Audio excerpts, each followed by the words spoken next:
Helo, shwmai. Yn y fideo yma, rwy'n mynd i ddangos i chi pa mor rwydd yw e i gael Microsoft Office ar eich cyfrifiadur yn y tŷ. Gyd angen chi wneud yw mewn gofnodi i hwb, so clicio ar login fyna, rhoi'ch cyfrinair mewn, ac arwyddo mewn. Unwaith mi fyddwch chi wedi arwyddo mewn, bydd angen clicio ar y linc Office 365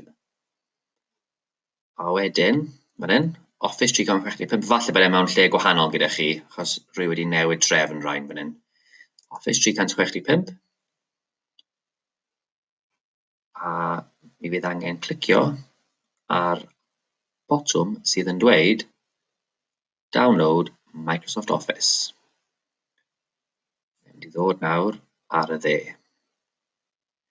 Rwy wedi creu yr ffenest yma yn eitha fach oherwydd os byddwn ni'n mynd lawr fan hyn, mae dogfennau, mae'r disgyblion wedi danfon ata i yn ystod y diwrnodau diwetha yn dangos lan. Felly gobeithio does dim byd yn dangos lan, dyle fo ddim yn dangos lan fan hyn, fi. Install Office.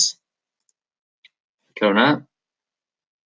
Install Office 365. Click Run.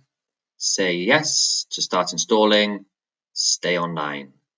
Felly mae hwn nawr, Office Setup, yn mynd i lawr lwytho fan hyn. A wedyn, rwy'n clicio hwnna. A mi fyddai'n dweud, clicio ar y botwm sy'n dweud yes, fan hyn.